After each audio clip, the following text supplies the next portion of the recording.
সকলোকে স্বাগতম জনাইছোঁ আমাৰ জ্ঞান তীৰ্থৰ নতুন এটা ভিডিঅ'লৈ। ইতিমধ্যে ভিডিঅ'টোৰ থাম্বনেইল আৰু টাইটেল দেখি আপোনালোকে গমেই পাইছে আমি ভিডিঅ'টো কিহৰ ওপৰত ডিছকাশ্যন কৰিবলৈ গৈ আছোঁ। হয়, DEEৰ অৰ্থাৎ LPUPৰ 4500 পদৰ যোৱাকালিৰ পৰা ভেৰিফিকেশ্যন ষ্টাৰ্ট হৈছে আৰু এই ভেৰিফিকেশ্যন প্ৰথম পৰ্যায়ৰ ভেৰিফিকেশ্যন 31 জানুৱাৰী তাৰিখলৈকে চলি থাকিব। এই সন্দৰ্ভত বহুতো প্ৰাৰ্থীয়ে আমাৰ পৰা জানিব বিচাৰিছিলে বা আমাক মেইলো কৰিছিলে, বহুতে ফোন কৰিছে আৰু কমেণ্টো কৰিছে যে সৰ্বমুঠ কেইখন লিষ্ট আচলতে প্ৰকাশ পাব। যিহেতু নটিছখনতে উল্লেখ আছিলে যে 30 জানুৱাৰী তাৰিখে অৰ্থাৎ কালিলৈ আৰু এখন লিষ্ট ভেৰিফিকেশ্যন লিষ্ট প্ৰকাশ পাব। সেই অনুযায়ী অহা কালিলৈ ছেকেণ্ড ভেৰিফিকেশ্যন লিষ্টখন প্ৰকাশ পোৱা খুবেই চান্স আছে। ইয়াৰ লগতে বহুতে এয়া কুৱেশ্যন কৰি আছে যে যিহেতু প্ৰথমখন লিষ্টত কেৱল 2639 গৰাকী প্ৰাৰ্থীকহে অন্তৰ্ভুক্ত কৰা হৈছে, গতিকে দ্বিতীয়খন লিষ্ট যেতিয়া প্ৰকাশ কৰিব 30 জানুৱাৰী তাৰিখে তেতিয়াও সিমান প্ৰাৰ্থীয়ে তাত থাকিব নেকি? এই ক্ষেত্ৰত আমি ক'ব বিচাৰিম ডেফিনেটলি দ্বিতীয়খন যিখন লিষ্ট থাকিব এই লিষ্টখনত 2639 গৰাকী প্ৰাৰ্থীতকৈ ন্যূনতম 1000 প্ৰাৰ্থী হ'লেও ইয়াত বেছিকৈ থাকিব।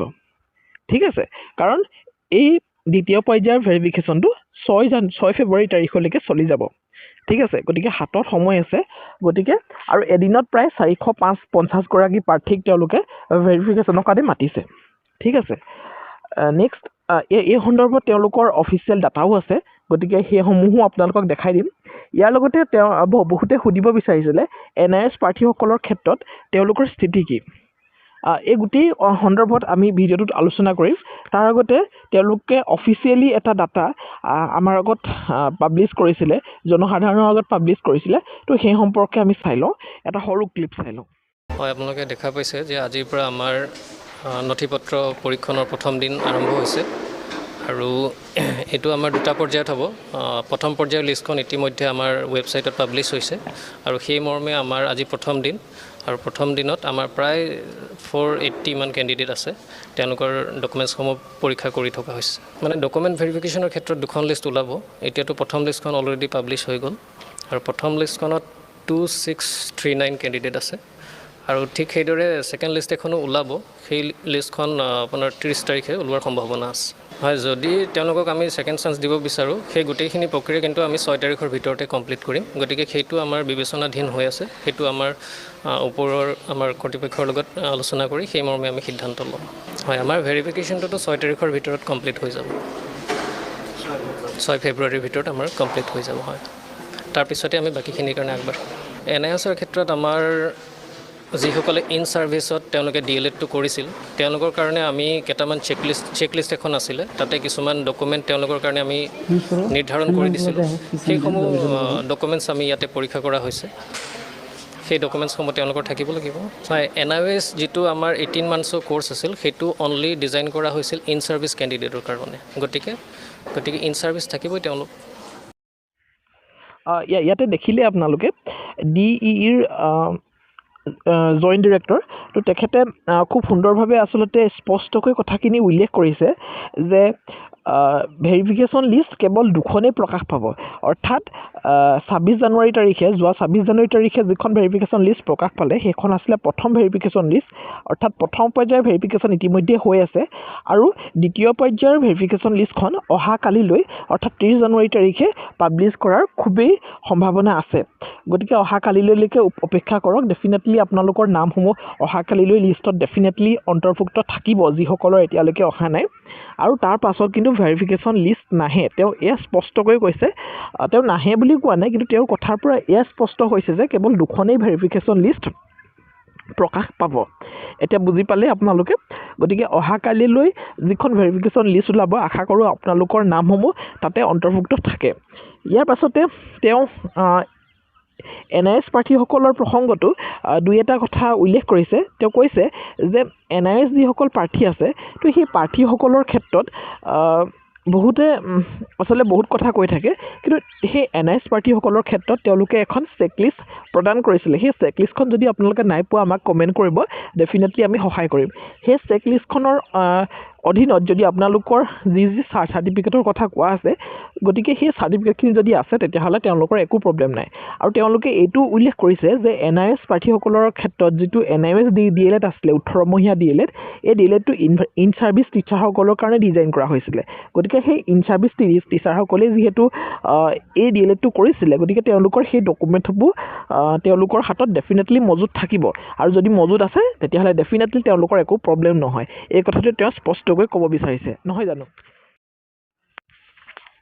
ইয়াৰ লগতে বহুতে আমাৰ পৰা জানিব বিচাৰে যে ফেব্ৰুৱাৰী মাহতে 4500 পদৰ এপইণ্টমেণ্টটো হ'ব নেকি চাওক এই সন্দৰ্ভত আমি পোনপটীয়াকৈ একো তথ্য দিব নোৱাৰিম কিয়নো শিক্ষামন্ত্ৰী মহোদয়ে সিদিনাখন কৈছে যে নিৰ্বাচনৰ অধিসূচনা কেতিয়া জাৰি হয় তেওঁলোকেও ক'ব নোৱাৰে বা সেই অধিসূচনাৰ জাৰি হোৱালৈ বা এই ধৰণৰ পৰিপ্ৰেক্ষিতত তেওঁলোকে কোনো ৰিলেশ্যন ৰাখি পিনি আচলতে কামখিনি কৰা নাই সেই সম্পৰ্কে তেওঁ স্পষ্টকৈ কৈছে গতিকে নিৰ্বাচনৰ কোড অফ কণ্ডাক্ট যেতিয়া আহি যাব তেতিয়া আৰু এইখিনি নিযুক্তি সম্ভৱ নহয় আৰু আজি জইণ্ট ডাইৰেক্টৰ DEৰ জইণ্ট ডাইৰেক্টৰগৰাকীয়েও স্পষ্টকৈ কৈছে যে 6 ডিচেম্বৰলৈকে তেওঁলোকে ভেৰিফিকেশ্যনৰ গোটেই কামখিনি শেষ কৰিব আৰু তেওঁলোকে বহুত ষ্ট্ৰিক্টলি ৰুল বান্ধি লৈছে যে 6 ফেব্ৰুৱাৰী আগতে সকলোখিনি কমপ্লিট কৰিব তাৰমানে 6 ফেব্ৰুৱাৰী পাছত আৰু ভেৰিফিকেশ্যনৰ কাম তেওঁলোকে হাতত নলয় তাৰমানে ইয়াৰ অৰ্থ এইটোৱে DEৰ ফালৰ পৰাও সম্পূৰ্ণ চেষ্টা কৰিছে যাতে আপোনালোকক অতি সোনকালে নিযুক্তি পত্ৰ প্ৰদান কৰিব পৰা যায় কাৰণ আমাৰ অসমৰ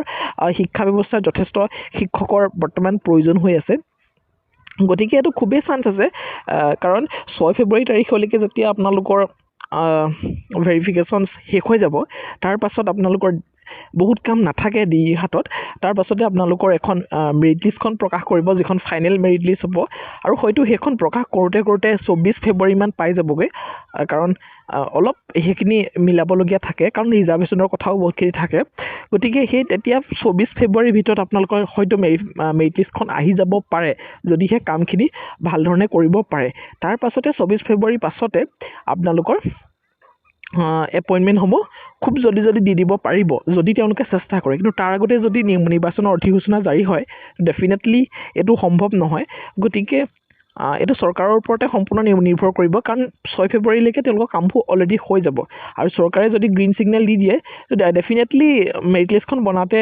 1-2 সপ্তাহত হৈ যাব গতিকে 20 তাৰিখ 24 তাৰিখ এনেকুৱাতে আপোনালোকক এপইণ্টমেণ্ট দি দিব পৰা ব্যৱস্থা এটা কৰিব পাৰিব কিন্তু এই ক্ষেত্ৰত চৰকাৰে মনোযোগ দিব লাগিব ডেফিনেটলি আৰু সেইখিনিয়ে গতিকে ফেব্ৰুৱাৰীত এপইণ্টমেণ্ট হ'ব নে নহ'ব সেইটো সম্পূৰ্ণ তথ্য আমি ডেফিনেটলি দিব নোৱাৰোঁ বাৰু যি নহওক এতিয়া কাট অফৰ সন্দৰ্ভত বহুতে কৈ আছে বহুতে কমেণ্ট কৰি আছে যে মোৰ 70 আহিছে গতিকে 70ত আহিছে প্ৰথম লিষ্টত গতিকে এখন মেধাৰ ভিত্তিত প্ৰকাশ কৰা এখন তালিকাই আছিলে ভেৰিফিকেশ্যন প্ৰথম লিষ্টখন কিন্তু প্ৰকৃততে সেইখন মেধাৰ ভিত্তিত প্ৰকাশ কৰা এখন ভেৰিফিকেশ্যন লিষ্ট ডেফিনেটলি নহয় কাৰণ বহু প্ৰাৰ্থী 76, 78 to 80 থকা ল'ৰা ছোৱালীও প্ৰথম ভেৰিফিকেশ্যন লিষ্টত নাম অহা নাই ইয়াৰ অৰ্থ এয়াই যে এইখন মেধাৰ ভিত্তিত প্ৰকাশ কৰা নাই তাৰমানে এইখন ৰেণ্ডমলি এখন ভেৰিফিকেশ্যনৰ কাৰণে প্ৰকাশ কৰা হৈছে আৰু ভেৰিফিকেশ্যনৰ নাম অহাৰ মানেই আপোনালোকৰ চাকৰি কনফাৰ্ম নহয় সেইটো আপোনালোক সকলোৱে জানে কাৰণ ভেৰিফিকেশ্যনত বহুত কেণ্ডিডেটৰ